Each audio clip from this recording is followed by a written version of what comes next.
Hello everybody, welcome back to the Stripped Down Kitchen where we make quick, healthy and delicious food. My name is Mike, I'm your chef and host, and what we're going to do today is an amazing beef and broccoli. But in true Stripped Down Kitchen style, we're going to take away all the unhealthy stuff and we're going to supplement it with good stuff. Sometimes it's a cooking method, sometimes it's ingredients, sometimes it's both. But what we're going to do today is an amazing beef and broccoli, and before we get started, we need to make it a true Stripped Down Kitchen and get rid of the jacket because we don't need it. But we are going to get started really quickly. And so, like I said, it's a beef and broccoli. It's adapted, of course, because we're doing a healthy version. And so instead of a wok, we're going to use a saute pan, again with an induction burner because we have small flats here in Hong Kong. Most of the places have induction and a really small oven. So we're going with induction and just a regular stainless steel pan. It's got a copper inlay, but nothing special. And we're going to start with getting the pan on medium high, okay? We're doing this because we're not using a wok, but we still want to get a little bit of color on the beef, and we're going to go a little bit out of order. We're going to do sort of a Western style of cooking with this, and so normally you would go in with the fat and then the aromatics and then everything else. We're going to do the beef first because I want a little bit of color on the beef. Not a lot of color because we cut them into bite-sized pieces, so it's gonna cook really quickly. And so this whole thing should go really quickly, hopefully under 10 minutes. I'm using raw beef this time to make sure that you guys can gauge sort of the timing a little bit better. As soon as the pan is, right now it's warm, and I'm going to put in a little bit of duck fat. I use duck fat because it's got a nice smoking point, it has nice flavor. You don't have to worry too much about getting the pan too hot and having it smoke. We're not using extra virgin olive oil for that reason, because this needs to get a little bit hotter than what we would normally do. And right as you see it shimmering, in goes the beef, one layer, and then leave it alone. So this is tenderloin, but you can use ribeye, sirloin, whatever you have. This I just had extra from the restaurant, from a trim piece. And so this is 6 ounces. All the information will be in the bottom. But this is 6 ounces. And like I said, initially you just leave it alone. Don't touch it. As soon as you start touching it, you're going to lower the temperature of the pan, and then you're going to move the meat around too much, and it's not going to have a chance to have enough contact between the heat, the pan, and the meat to actually have the Maillard reaction, which makes it brown and gives it more color and flavor. How can you tell when it's ready? It starts moving by itself, okay? That's how you can tell when it's ready. Turn on your exhaust fan or open a window because it will get a little bit smoky, okay? For the ones that aren't moving at this point, you can nudge them along a little bit. But we want at least 1 or 2 sides like this, nice and crusty and brown.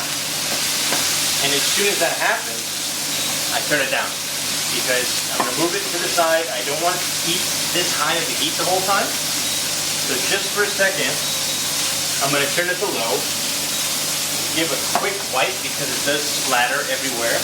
And you're in the Stripped Down Kitchen, so if you're dressed like me, be careful because it will splatter. If you're at home wearing a shirt for some reason, don't worry about it.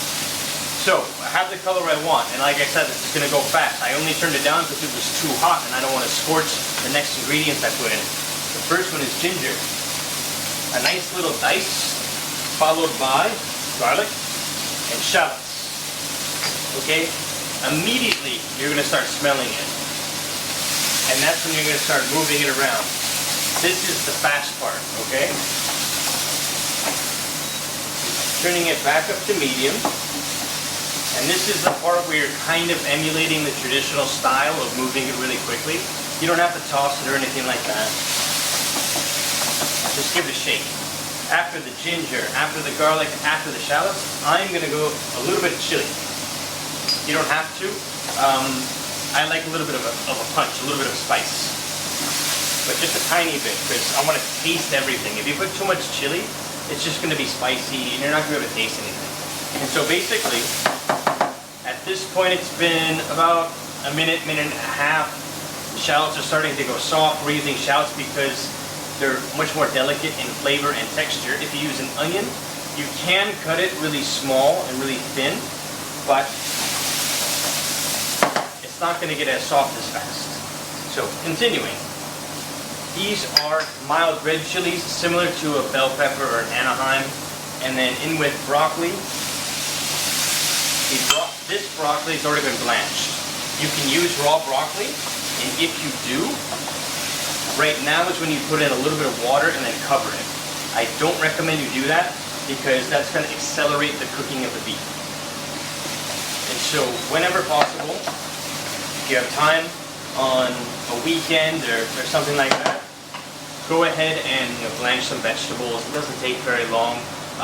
You can do the pre-cooked quinoa, which is what we have here instead of rice. We're going to use quinoa. But again, you can pre-cook it, keep it in the fridge. That's 3 to 4 days where it's going to hold. So technically, if you're doing meal prep on Sunday, you should be good keeping everything separate until at least Wednesday. And then that brings you to Thursday, Friday, and then you just go out and do whatever and be naughty. And so, you can hear that the temperature's gone down because it's not making as much noise. That's because of the liquid from the broccoli. But I can see now it stopped hissing, and right now all this steam is coming out. And you want to keep tossing it around and getting as much heat all over the place as possible. And once you're confident that the broccoli's hot, you can take one up, you can bite it, experience, you can cut one open, whatever. You're going to continue with toasted peanuts. That's just an addition. It's not traditionally in beef and broccoli, but it's a good opportunity to add a little bit more protein, a little bit more fat. If you're allergic, that's fine. You can switch to cashew. You don't have to do it at all. At this point, I'm going to put in some liquid aminos. Tastes very, very similar to soy sauce. You can also use coconut aminos, very similar flavor. That's going to give it a more authentic flavor. And you can see that there's a little bit of juice there. That's what we're looking for. If you want more of that juice, what you're going to do is add a little bit of water. But that's enough for us. And again, remember, we're using tenderloin, or whatever you're using for that matter. It's cut relatively small. So the longer you cook it, the more overcooked it's going to be. Generally speaking, the smaller something is, the faster it's going to cook. So keep that in mind when you're cutting it. You can see that basically the sizes are the same between the broccoli and the beef and so on. And that's what you're generally looking for when you're cooking, because yes, it looks appealing, but it's also the same cooking times. It's going to heat up the same amount of time and so on and so forth. So that's generally what you're looking for. What I did there last was add a little bit of coriander leaf. Again, not super traditional, but I like the flavor.